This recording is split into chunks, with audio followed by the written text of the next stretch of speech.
nuestra sociedad, ¿cierto?, que no cesa.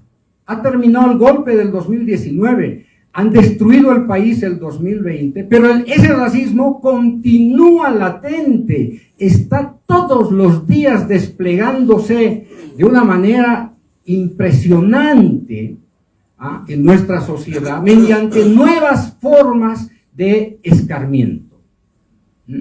Se lo ha tratado de escarmentar, obviamente, a Katari, a Maru, a Vilca, a Evo.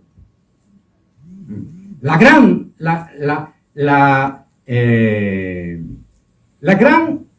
podríamos decir, lección, fíjense, de este duelo entre la violencia escarmentadora y los indígenas, es que ninguna forma de escarmiento hasta hoy ha sido exitosa.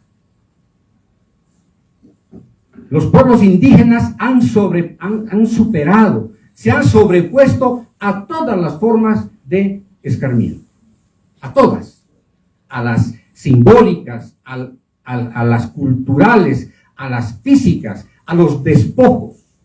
Esta es la fuerza, compañeros, esta es la raíz de nuestra victoria política hasta hoy y tiene que seguir siendo para el futuro esa raíz de resistencia, de lucha. Y por eso lo tenemos a Evo acá, y por eso lo tenemos a Álvaro acá, porque han sido capaces de doblegar, compañeros, a ese círculo aparentemente inexpugnable del miedo imperial, del miedo oligárquico. Katari rompió el círculo del miedo. Amaru rompió el círculo del miedo, a pesar de lo descomunal del terror. Vilca rompió el miedo y Evo rompió el miedo.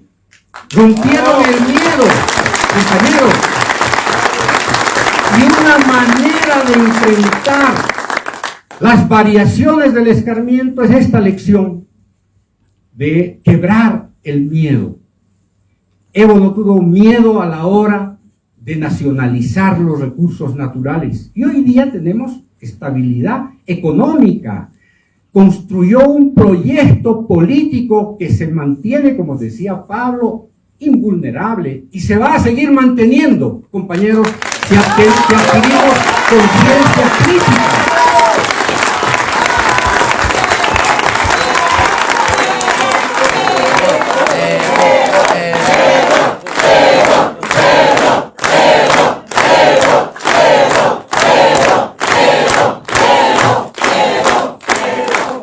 Pero ¿quiénes son los que rompen el miedo? ¿Cómo se rompe el miedo? ¿Para qué se rompe el miedo? La primera victoria de cualquier proyecto de descolonización es enfrentarse a ese demonio del miedo.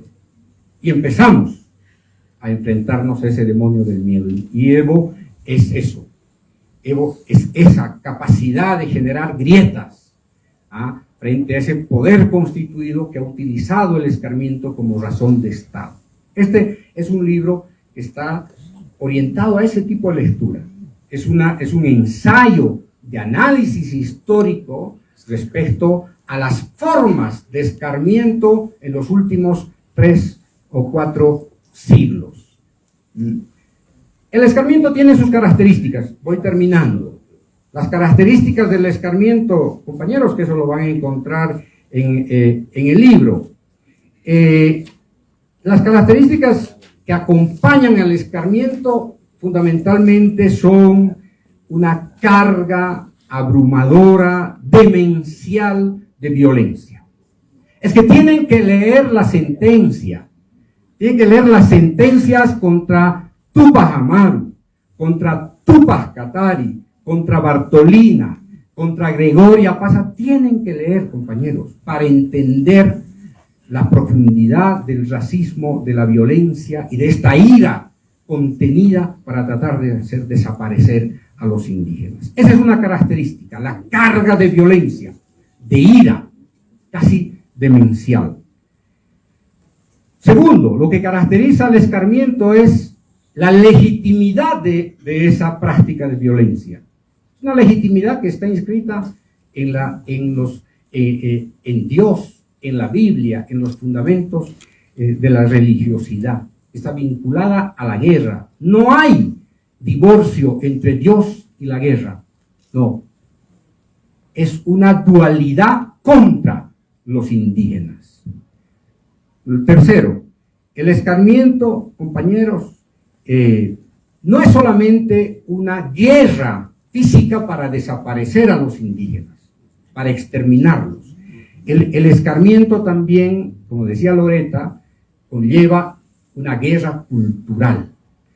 ¿Cómo hacemos desaparecer de la memoria de los indígenas la resistencia? ¿Cómo hacemos desaparecer los símbolos que les dan identidad, que cargan su capacidad de resistencia? Hay que hacer desaparecer eso. Es parte del escarmiento. El escarmiento es más que una respuesta proporcional a la capacidad de rebelión. Hay un excedente de violencia para tratar, ¿no es cierto?, no solamente de extirpar, de aniquilar, sino para acumular miedo y terror para que no se vuelvan a rebelar. Y como decía Pablo, el escarmiento es un sinónimo de pacificación y por lo tanto sinónimo de guerra. No hay escarmiento sin pacificación, como no hay golpe de Estado sin masacre.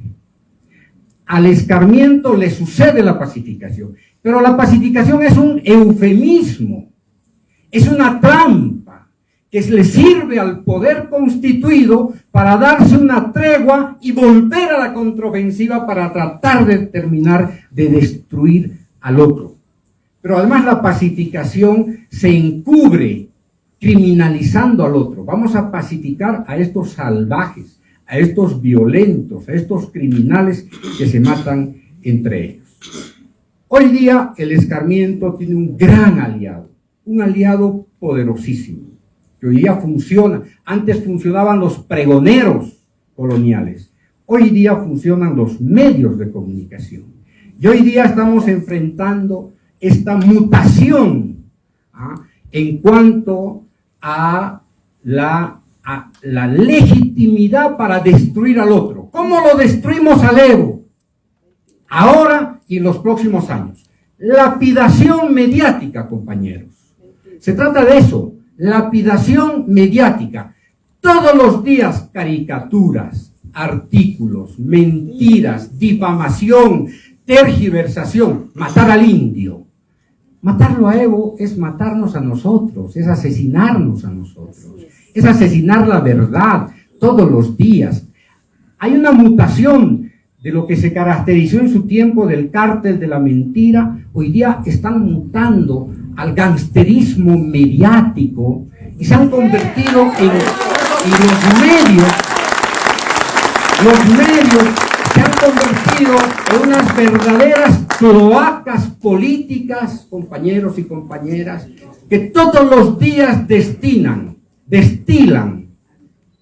mentiras, infaman, odio, nos quieren hacer enfrentar, usan los medios, no tiene nada que ver hoy día los medios de comunicación con la información, nos quieren tomar el pelo todos los días, se han convertido de verdad en armas potentes que todos los días disparan dosis de odio, de rencor, de ira, porque nos ven invencibles, nos ven fuertes y nos ven cada día con más conciencia y con más capacidad, no solamente de resistencia, sino de lucha. Y entonces, simplemente para terminar, esta tarea del escarmiento no es propia solamente de la conquista o de la invasión española. Fue inherente a la República y hoy es inherente al imperio. Sus súbditos, sus lacayos, sus peones políticos, hoy día hacen el trabajo del escarmiento. Medios de comunicación, iglesia, ejército, policía. Intelectuales, pseudointelectuales, analistas políticos, etcétera, etcétera. Esto no ha cambiado, fíjense, no ha cambiado los sujetos, los discursos, los actores, los escenarios y las víctimas. No ha cambiado. Lo que tiene que cambiar, compañeros, es nuestra capacidad de conocer la historia. Nuestra capacidad de entender y de volver a leer la historia en clave de liberación. No esta historia que el Pablo critica, la historia lineal, esta historia de los episodios, de los personajes, ¿no es cierto? Esta historia señorial, no, la historia, esta historia de la rebelión. ¿Cuántas veces han intentado matar a Evo? ¿Cuántas veces han tratado de matar a Álvaro? ¿Cuántas veces han tratado de darnos golpes de Estado? ¿Cómo se ha resistido? ¿Quiénes han resistido? ¿Desde dónde? Territorios, sujetos, discursos, personajes. Tenemos que reconstruir esa historia, compañeros, porque en esa historia está la potencia de nuestra identidad, está la fuerza de nuestra memoria, está ese gran salto hacia adelante. La historia no nos sirve si se queda para atrás y nos permite mirar el pasado. No, esa historia no sirve. Nos sirve la historia que nos permite saltar al futuro, y nos sirve es la historia de la descolonización, el trabajo de la descolonización. Entonces, y la descolonización no es un decreto, no es un programa, no es un viceministerio. Finalmente, la descolonización es la gran batalla cultural para terminar con el escarmiento. Esa es la gran batalla cultural. La descolonización es sinónimo de revolución cultural, compañeros. En eso consiste la descolonización. Porque si vamos de a pasitos, si vamos descolonizando la palabra, descolonizamos el símbolo y mañana descolonizamos, nunca vamos a terminar de construir otra patria, otro proyecto. Descolonización es revolución, y es la revolución más radical que tiene que perseguir una sociedad. Hay que radicalizar la descolonización, y no le tengan miedo, compañeros y compañeras, porque aquellos que tienen miedo son derrotados, son víctimas de su propio miedo. El miedo los derrota, incluso sin que se mueva el verdugo. No estamos aquí para seguir soportando más miedo del que nos inyectaron hasta el día de hoy. Muchas gracias, queridos compañeros, compañeras. Muchas gracias, compañero Evo, Álvaro, Pablo, Loreta. ¡Que viva el Estado plurinacional! ¡Que viva Evo! ¡Que viva!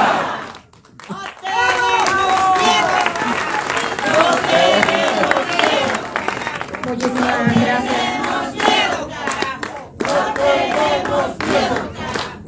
Muchas gracias a los presentadores del libro, a Loreta Tellería, a Juan Ramón Quintana, también al historiador que nos ha acompañado esta tarde, Pablo Quisper.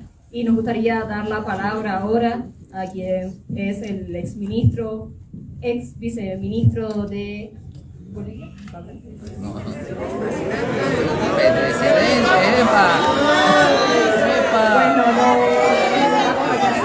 Nos va a acompañar entonces con sus palabras el expresidente Evo Morales, alguien que yo particularmente no tengo palabras para definir. Seguramente cada uno de nosotros tiene una muy grande, pero yo sí quisiera decir que para mí una foránea que está aquí, que tiene el gusto de presentarlo. Evo es simplemente pueblo, Evo es revolución, y estamos convencidos que las revoluciones siempre se comen a sus mejores hijos con Evo en todo.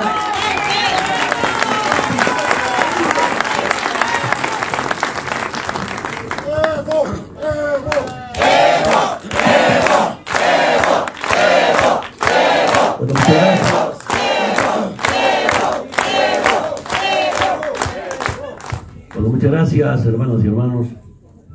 Bueno, Álvaro, muchas gracias por su presencia. Don Ramón, mi compañera Lorena, ¿verdad? Loreta, perdón. Hermano Pablo. Invitados, hermano embajador de Cuba, muchas gracias por su presencia. Por toda nuestra solidaridad con el pueblo cubano, con los incendios. A ver, hermanas y hermanos, como comentaba Juan Ramón, en tantos viajes, reuniones, escuchando distintos mensajes de la derecha, mediante los medios de comunicación, pensamos que una política de escalamiento. Y muy bien, este libro, ¿no?, que nos orienta bastante bien. Y eso es permanente. En un momento comentaba, hoy día Sabantaría, perdón por el atraso, teníamos 3 actividades en Villamontes, Yacuiba, Tarija. Tratamos de llegar puntualmente, pero un poco nos atrasamos. Comentaba que nuestro movimiento político es parte de una rebelión contra ese Estado colonial. Pero el movimiento político más IPCP para mí es algo único en el mundo. Por 2 razones. El movimiento indígena, especialmente a la cabeza de quechuas aymara quechuas, decidimos gestar este movimiento político, de la lucha comunal a una lucha electoral. ¿Quiénes son? ¿Quién es el movimiento indígena en Bolivia y en América Latina y en toda América? En tiempos de colonia amenazados de exterminio. En tiempos de la República, los más odiados, despreciados, políticamente oprimidos, culturalmente alienados, económicamente explotados. Y este sector social decidimos a ver cómo gobernarnos nosotros mismos. Aquí el compañero Félix Carnas, en los 80 debatíamos, algunos hermanos eran del Partido Comunista, el compañero era de la región Pachacute, algunos eran indigenistas, algunos eran cataristas, indianistas y cataristas, sobre todo en el movimiento campesino indígena del pueblo paceño, aymaras. Y la pregunta nos hacíamos, ¿cuándo nos vamos a gobernar? ¿Hasta cuándo nos van a gobernar desde arriba y afuera? Ahí viene este movimiento político primero, el sector más odiado en la historia. Segundo, de la lucha sindical, lucha social, lucha comunal a una lucha electoral. Eso también veo que es algo único en el mundo. Porque usted sabe muy bien, para el capitalismo, para el imperialismo, los movimientos sociales somos terroristas. Los terroristas decidimos impulsar este movimiento político. Aunque ha sido difícil para mí, yo me acuerdo, estaba desde el primer momento, de marzo del 95, desde diciembre del 94, que la convocatoria al primer congreso de instrumento político, y tierra, territorio se llamaba, decidimos en Terazama con CESU-HB única y los llamados por entonces colonizadores. Y decidimos llevar el primer congreso de instrumento político. Hicimos en marzo del 95 en Santa Cruz. Y algo interesante, habían compañeros que no aceptaban que entren profesionales de los más IPCP, o sea, el instrumento político. No aceptaban, menos los abogados. Perdón, los abogados, los jóvenes. Y de alguna manera también hemos sido sometidos por los abogados. Yo cuento mi experiencia personal como dirigente sindical, que era experto para tramitar títulos ejecutoriales, a veces del Instituto de Colonización y a veces de la Reforma Agraria. Había 2 instituciones. Porte sindical, viaje a La Paz, otra vez por fin, ya saqué el título ejecutorial. Yo quería llevármelo, no. Me dice que el juez agrario tiene que posesionarte en tu sindicato. Bueno, el juez agrario, un doctor Iriarte del Valle, no sabía, a veces del Valle Alto después me informan, el programa del juez agrario tal día. Bueno, hay que conseguir carro para llevar.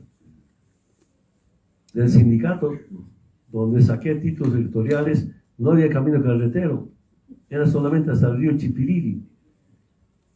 El doctor correctamente alimentado, además de eso. Cerveza fría. ¿Qué cerveza fría va a haber? En balde, agüita ahí, cervecita detrás del doctor. Y el doctor va con su ayudante, y su secretaria. Llegamos como sea, el doctor pumeando, porque son kilómetros de caminata. Nos entrega por fin, ya, como siempre, por cortesía un almuerzo. Nos dice viático, otro aporte sindical. Para el doctor va el viático. Ahora viático para su secretaria. Otro viático para su asistente, ayudante. Pasa el tiempo, hermanas y hermanos, me informo que la secretaria era su hija. El secretario era su hijo. ¿Recuerdan? Había un diputado de Iriarte, de Menéndez. Es sencillo. Por razón, compañeros, no querían que tenía un abogado al instrumento político. A mí me costó bastante incorporar a los profesionales a ese instrumento político.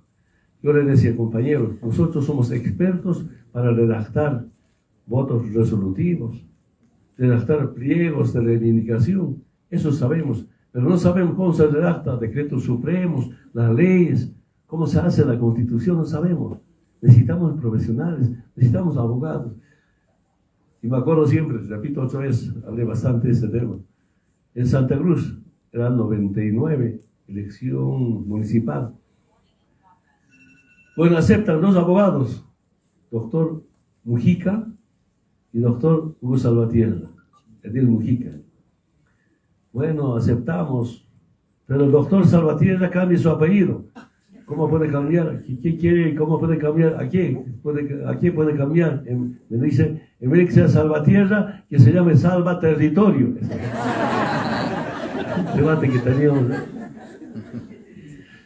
Es decir, compañeras, compañeros, era pues una política de amedrentamiento, de intimidación, hasta los mismos profesionales. Y aquí quiero contarles algo, muy poco comenté, en mi candidatura del 2002. Bueno, compañeros, era el compañero Peredo, Antonio Peredo, el candidato a vicepresidente, me delegaron, hay que acordar con el Partido Comunista. Andar a negociar con el Partido Comunista y con el Partido Socialista 1, que está Morales. Guillermo o Manuel. Rolando Morales, economista. Fui a hablar, no voy a decir los nombres todavía, fui a hablar con el Partido Comunista, ya ves que habían los compañeros del Partido Comunista. Lo primero que me dicen, bueno, cuando pasen las elecciones, ¿cómo vamos a dividir la plata del Estado? Me había decepcionado. Termino la reunión ahí. Repito, no quiero levantar los nombres, sí, conozco muy bien. Entonces fui a negociar con Rolando Morales, licenciado de Economía. Ningún problema, nos salíamos, debatamos programa, ningún problema. Una convención de debate. Llegamos, ¿cómo vamos a elegir al candidato a presidente y vicepresidente? Rolando Morales me dice, pero Evo, yo soy licenciado, soy economista, tú eres campesino, a mí me corresponde ser candidato a presidente o tú vicepresidente. Otra vez, cuando yo fui a informar eso, mis compañeros no aceptaron eso. Y quiero comentarles, no solamente la derecha, perdone, de sinceridad, compañeras, la izquierda tradicional, tampoco aceptaban a los indios que estemos en paz. ¡Bravo!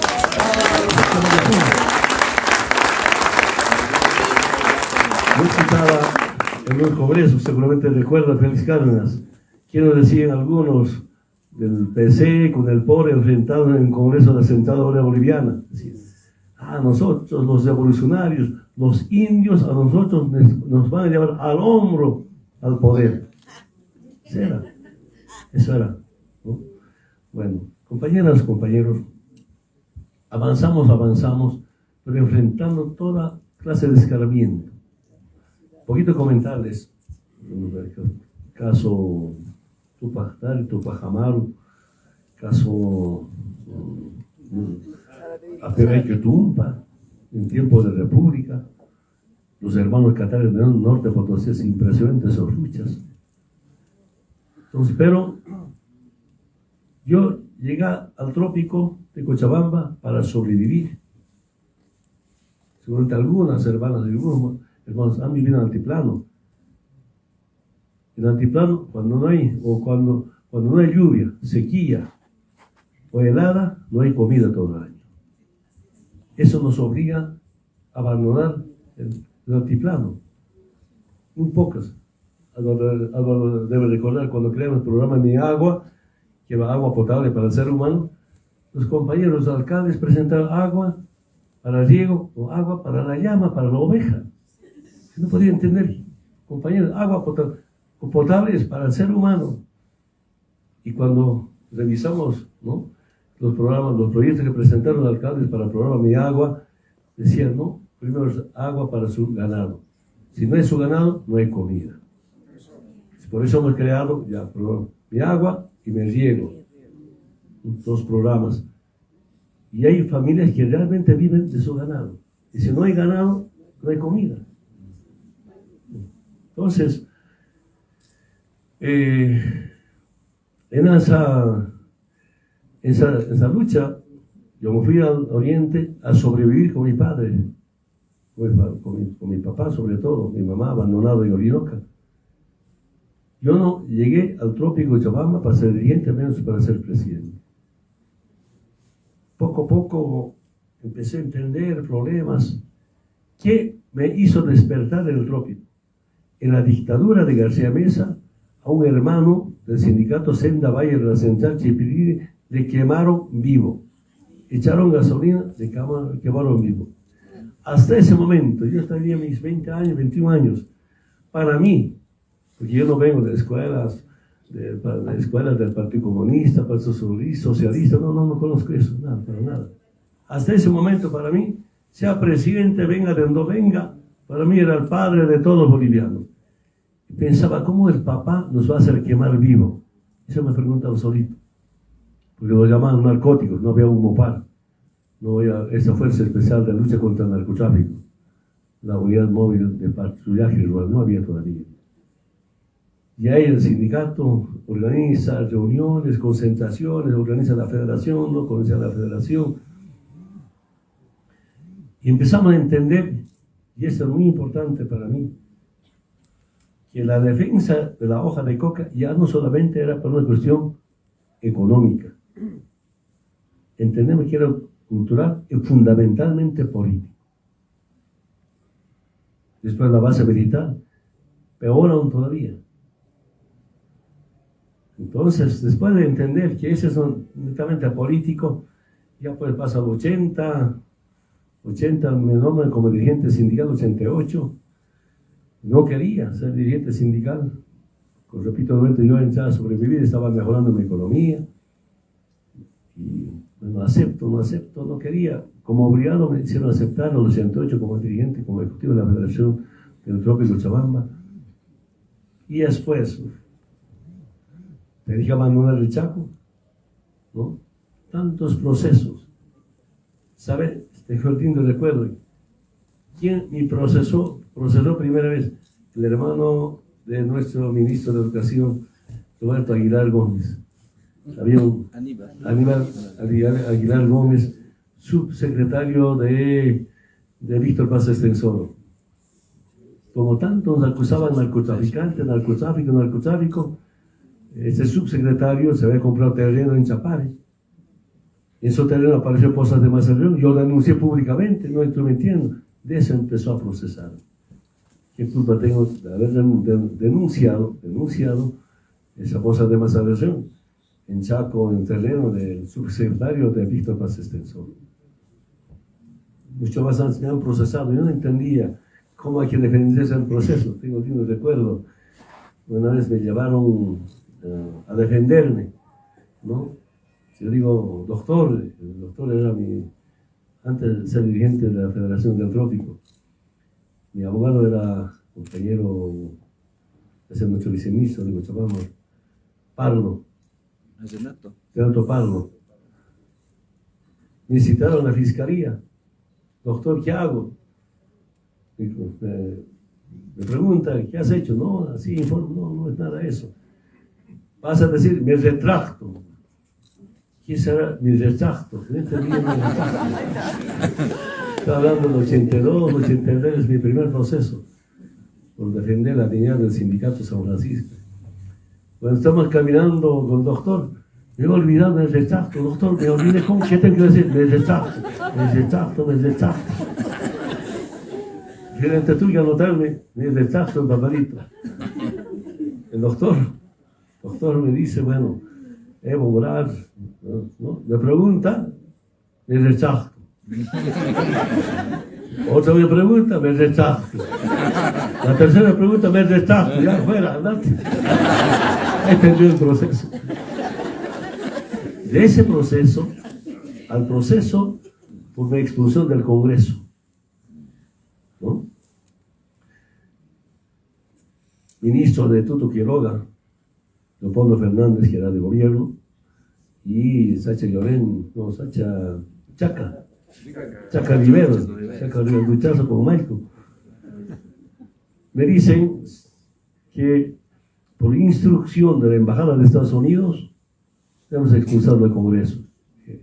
Cada uno me dice que ellos habían puesto en el gabinete, han decidido la expulsión de Evo Morales del Congreso, acusándome de narcotraficante, de asesino. Y saben, de ese proceso tan pequeño a otro proceso, iniciamos huelga de hambre en el Congreso. El compañero Daniel Santalla estaba con el diputado de Condepa, Román Guayza, Félix Sánchez. No podía creer, compañeros, presidente de la Cámara de Diputados, Luis Vázquez Villamor, con su oficial mayor orureño, tal Ivo Arias, creo que sí. ¿Ah? Cerraron todos los servicios. Y yo tengo que abandonar. No la huelga de hambre, me lo llevé a Cochabamba a acompañar por Héctor Arce, que defiende, porque ya tenía citaciones. Estaba en huelga de hambre en el Centro Departamental de Cochabamba y ya me citaron a que declare en PTJ, ex PTJ, ¿no? Y la gente, no eran cocaderos, no era el movimiento campesino, la gente de la ciudad se concentraba automáticamente en la puerta de PTJ. Iba declarando, ¿sabes? Fiscal Mirtembao, no sé, había un apellido especial. Se paraba, hablaba, se sentaba, se hablaba. Yo declarando ahí, me ha puesto un abogado, no permitió que Héctor Arce entre. La gente casi rompe las puertas de PTJ. Después se sienta, me dice, señor Morales, se suspende la audiencia. Cualquier momento te vas a convocar, y hasta ahora no me convoca.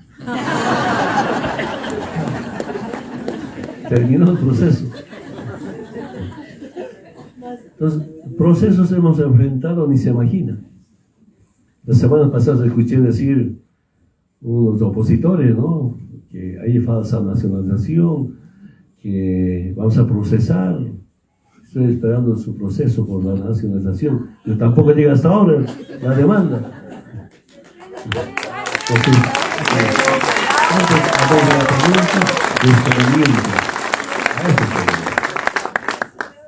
pero en mi experiencia, compañeras, compañeros, es tan importante la unidad. Cuesta unir. Eso sí es lo más difícil para mí. Primero, hemos unido en el trópico las 5 federaciones. Sería largo comentarles, creo que está en algún libro. Segundo, unir el pacto de unidad. Antes, la única Bartolina siempre andaban juntos. Los llamados conocedores por su lado, Conamar por su lado, Sido por su lado. Ahí debo reconocer con Juan Loesa, planteamos el pacto de unidad dentro del movimiento campesino indígena originario y unimos. Después, ¿cómo unir a los partidos de izquierda? Pese a las diferencias, unimos. Ya 2002, 2005, otros sectores, primero en sumarse al instrumento político ha sido CONAMIPE, después las cooperativas mineras, decisión orgánica. Decisión orgánica, cuando su ampliado o su congreso decide apoyar o estar con el MAS y PCP. Poco a poco, cuando llegamos al gobierno, ya otros sectores sociales. Aquí hay un problema de fondo, eso a mí me preocupa, compañeras y compañeros. Está surgiendo por ahí y dice que hay que ser apolítico, hay que despolitizar. Otra está surgiendo la llamada independencia política o pluralismo ideológico. Sobre pretexto de pluralismo ideológico, cuando en la Central Obrera Boliviana habían dirigentes, militantes del MIR, hasta de la ADN. Yo no entendía eso, no aceptábamos eso. ¿Cómo es posible que sean miembros de la Central Obrera Boliviana adenistas, ebeneristas, miristas? No entiendo. Dentro del movimiento campesino, especialmente en el trópico Huizabambino, no aceptamos eso.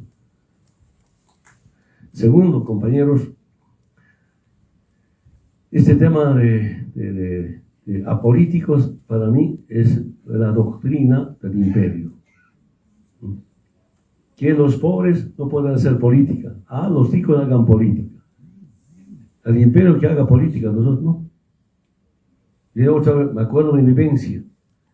De niño escuchaba en Orinoca, decía, la política del campesino es papada y pico.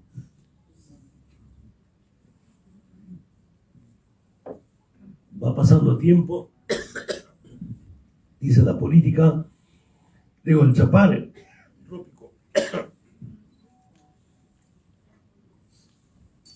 y afirman que la política del campesino, del chapareño, es H machete.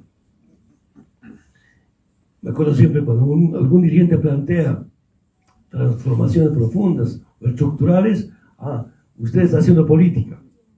La política, Dalito, para vos, tu política es H machete. Sí, estamos prohibidos hacer política. Por eso digo, nuestro instrumento político es algo único. La lucha sindical es una lucha electoral para romper esa llamada de que somos apolíticos. Y que hemos visto que he visto personalmente durante el 2020. Algunos compañeros se declaran independientes, hasta nuestros alcaldes, algunos asambleístas, departamentales nacionales, hasta nuestros dirigentes. Algunos dicen soy neutral, algunos dicen estoy al medio. Hay, hermanas y hermanos, en tiempos de injusticia se reconoce quién es el compañero. Si es revolucionario, es revolucionario.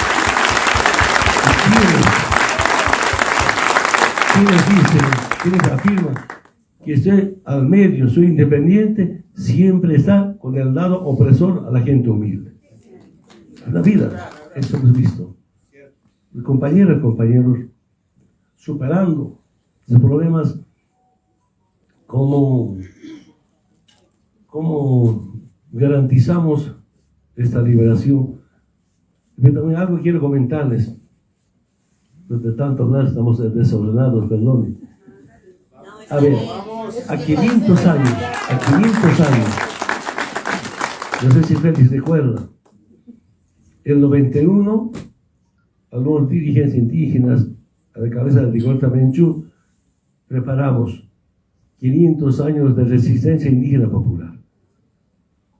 El 12 de octubre del 91 tuvimos un evento en Quetzaltenango, Guatemala. Y ahí que nos hemos planteado, preparando para el 12 de octubre de 1992, justo 500 años. Y dijimos, planteamos de la resistencia a la toma del poder. ¿Hasta cuándo? Resistencia.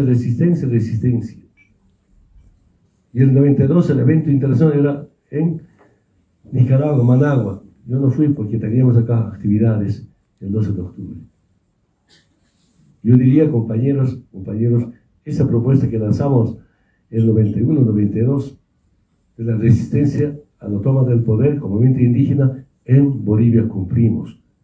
Se cobraron el poder político después de tantos años. pero con programa y con políticas. Y otro debate que hicimos. Esto no solamente viene por aquí, por allá. Otra vez vuelvo a decir, divisiones internas.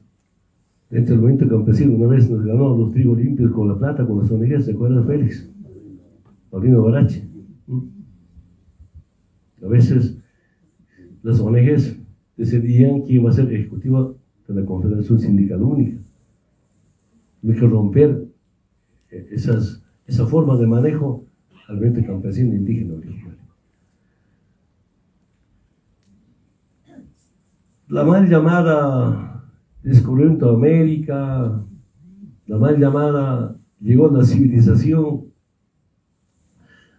El compañero Genaro Flores, durante el gobierno de UDP, convocó al Congreso de la Ley Fundamental Agraria. No me acuerdo exactamente en qué año, qué fecha, pero era en Cochabamba. Yo vine delegado, estaba en ese Congreso. Yo escuché algo importante, algo interesante. Un compañero de La Paz, hermano Aymara, decía, no llegó de Europa la civilización el 12 de octubre de 1492. Él dijo, de Europa, medio raro, pero a veces es creíble, dijo, de Europa llegó la civilización y no la civilización. Hasta ahora se me ha grabado eso. Y las pandemias parece una verdad. No sé si contigo, Álvaro, o con Ramón, pero un reporte del Fondo Monetario Internacional leímos hace 4, 5, 6 años. ¿Y qué decía ahí? En la política del nuevo orden mundial es importante una planificación de reducción a la población innecesaria. Yo me aprendí como Padre Nuestro. ¿No? Sí. Y creo que el hermano que decía que llegó la civilización parece creíble. Parece creíble. Los compañeros, todas esas arremetidas políticas hemos resistido y hemos enfrentado una dura lucha, ¿no? Y otra vez, lo más difícil, unir, es lo más difícil, ¿no? Para garantizar el proceso de la liberación. ¿De qué estaría satisfecho de todo lo que está pasando en América Latina o en Sudamérica, en América Latina en su conjunto? Para mí, todas las doctrinas del imperio se caen a pedazos. ¿Dónde está la Guerra Fría? A ver, a Cuba le expulsaron por ser comunista, por ser socialista. Antes de la OEA, antes daba miedo ser expulsado de la OEA. Ahora, retirarse de la OEA es digno, el lujo.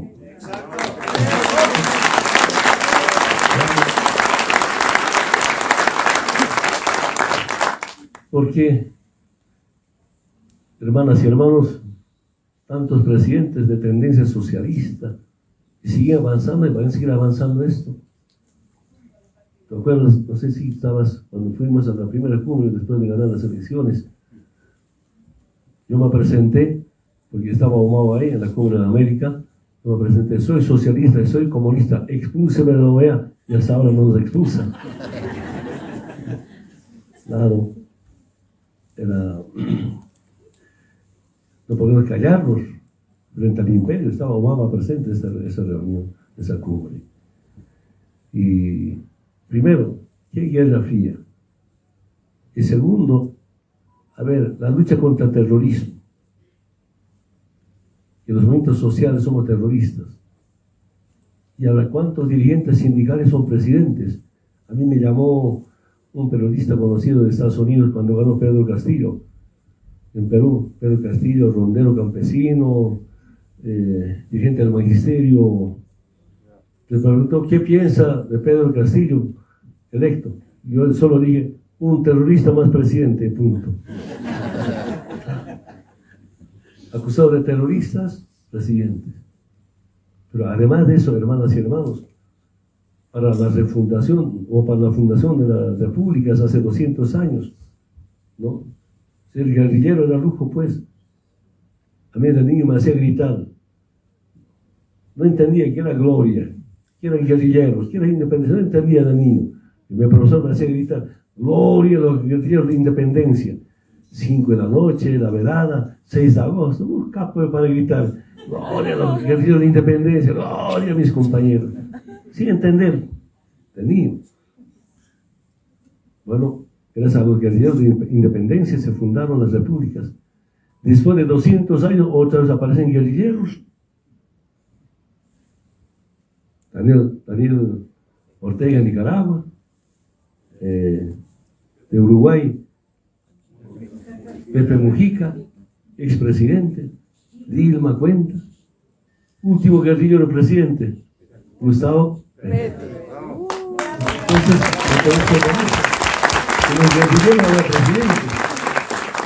Y no está esa política de Estados Unidos de represión, que no, los guerrilleros, o acusados de guerrilleros, de terroristas, ¿no? Son terroristas, no somos presidentes.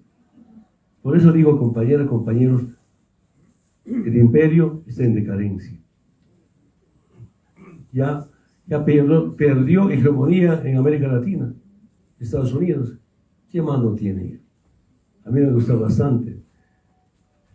Hay presidentes que no han ido a la Cumbre de las Américas en solidaridad con Cuba, Venezuela, Nicaragua. De los que han ido, me dijeron que los 22, los escuché, de los 22 intervenciones, 20 condenaron, cuestionaron a Estados Unidos, a su presidente. En su cara, en su casa dijeron, ¿por qué no está Cuba? ¿Por qué no está Venezuela? ¿Por qué no está Nicaragua? ¿Y por qué el golpe de Estado en Bolivia? Y es una rebelión.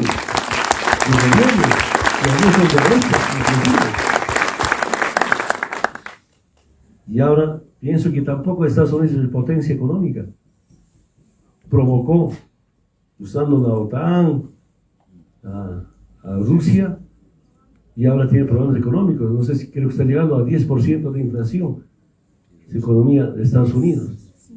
Ya no es para mí potencia económica, tal vez siga siendo potencia militar con la OTAN, pero económicamente no.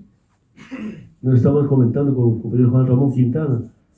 Hace 1930, 40, el PIB mundial de Estados Unidos creo que estaba sobre 40%, y ahora que está menos del 20%.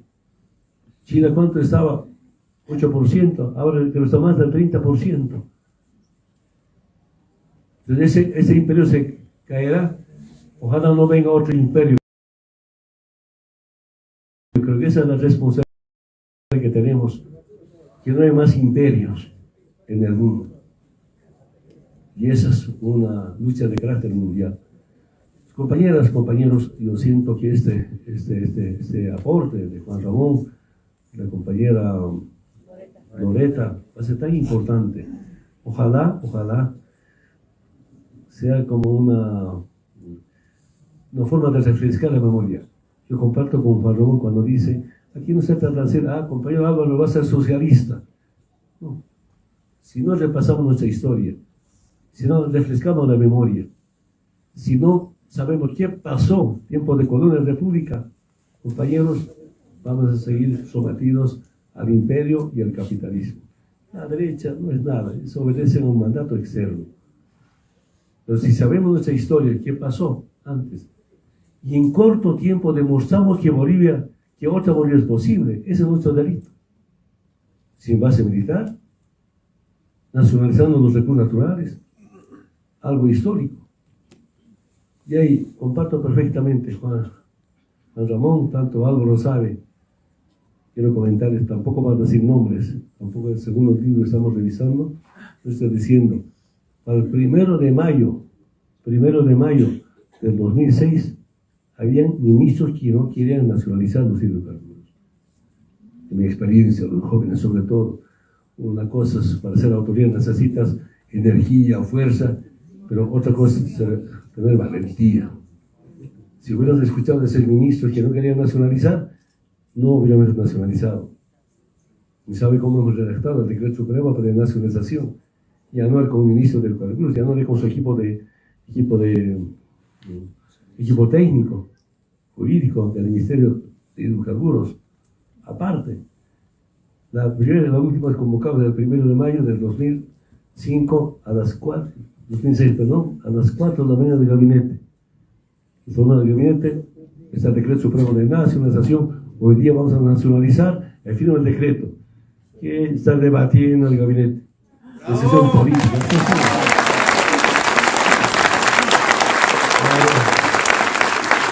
También tenemos un poquito de pasar la historia. A ver, la primera, los nombres. Wow. El tercer libro, sí. Ojalá no me gane el Álvaro, por favor. ¿No? Habían ministros, ministras, no querían rentas ni bonos, ¿sabe? ¿Sabe también cuando lo aguantamos, están por ahí? La mujer está sentada también por decir. Entonces, compañeras, compañeros, a ver, la primera nacionalización de hidrocarburos,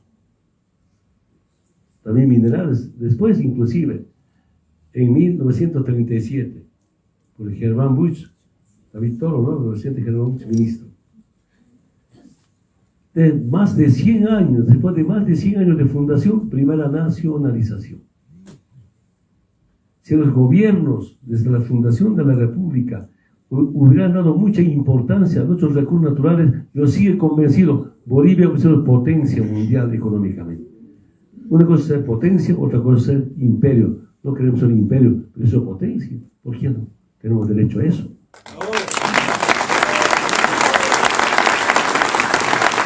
¿Qué viene, hermanos? ¿No?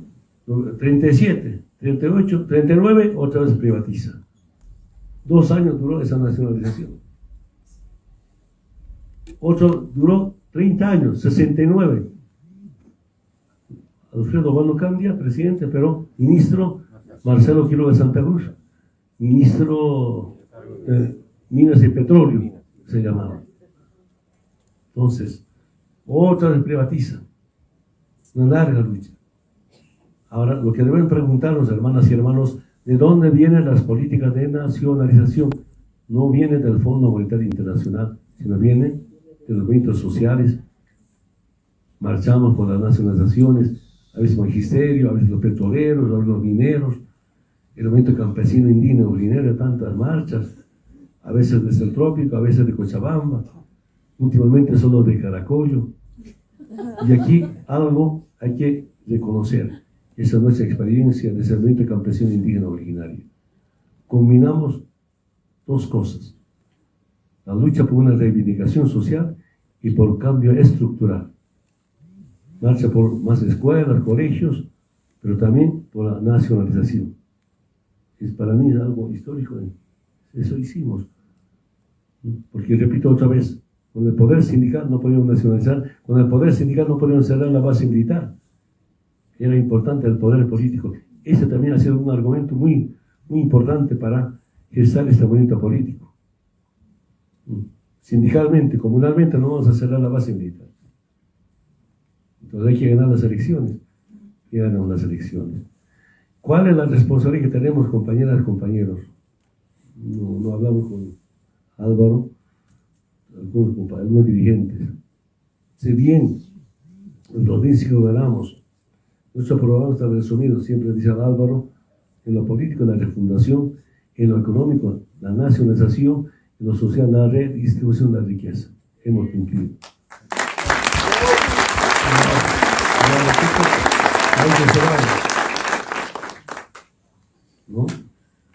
No sé si estoy equivocado, Álvaro. Yo dije ya en el aniversario del MASI-PCP, marzo de este año en Oruro, cómo debatir un programa para la segunda revolución democrática y cultural.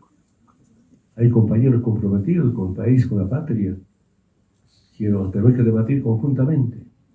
¿Qué planteamos ahora en lo político? Si antes era la refundación, ¿ahora qué?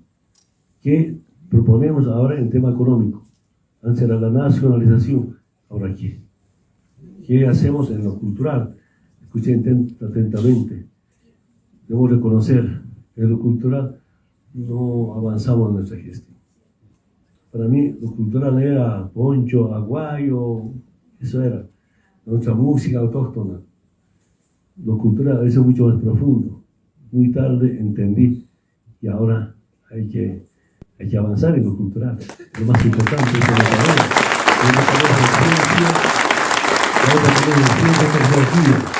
cómo avanzamos en ciencia y tecnología, cómo abrimos mercado, cómo podemos tener alianzas estratégicos en el mundo.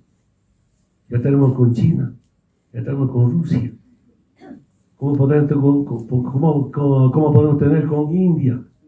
India tiene, creo, 1.300 millones de habitantes. China tiene 1.400 millones de habitantes.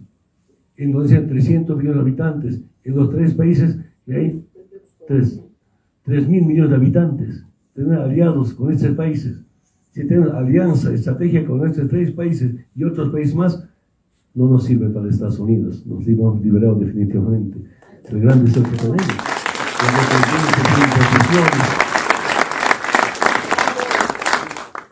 Entonces, hermanas y hermanos,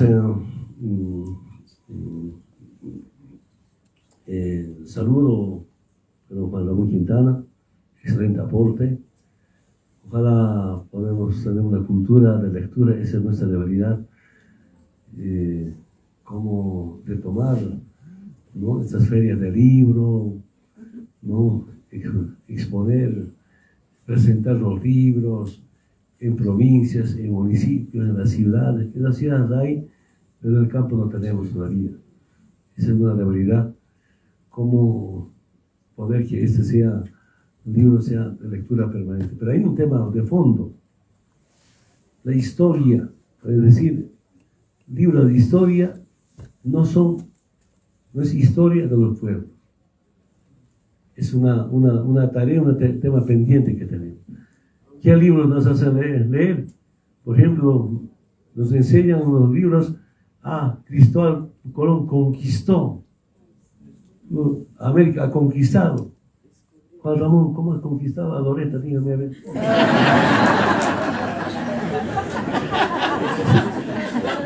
Conquista.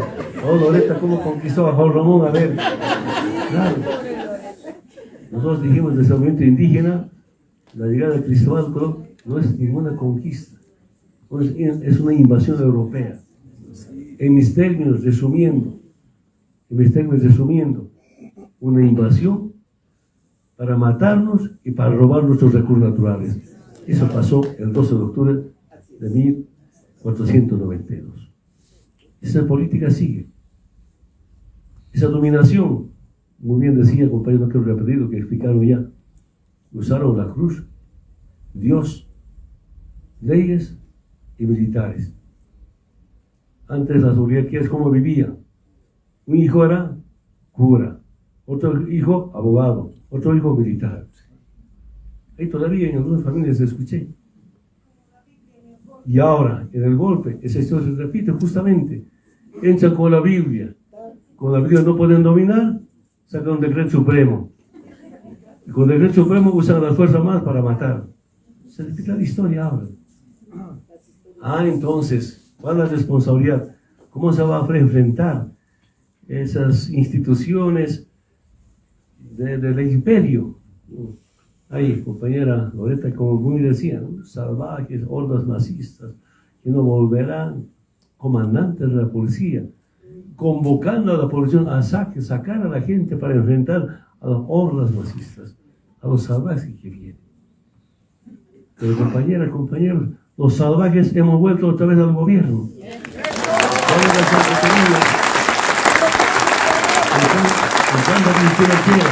Entrando al imperio para proscribir además, no pudieron. Dura batalla.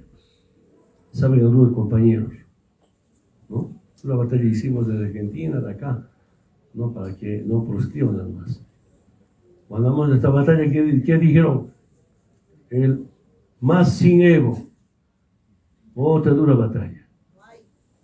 Finalmente, compañeros, ¿recuerdan la última visita de Murillo a Estados Unidos? Y ya dijo, ¿verdad?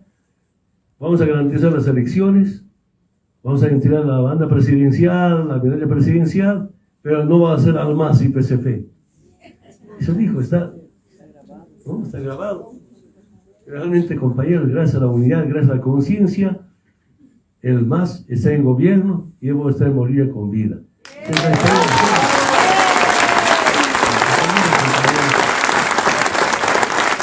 unidad, conciencia, pero hay algo que nunca podemos claudicar en nuestra doctrina, en nuestra ideología.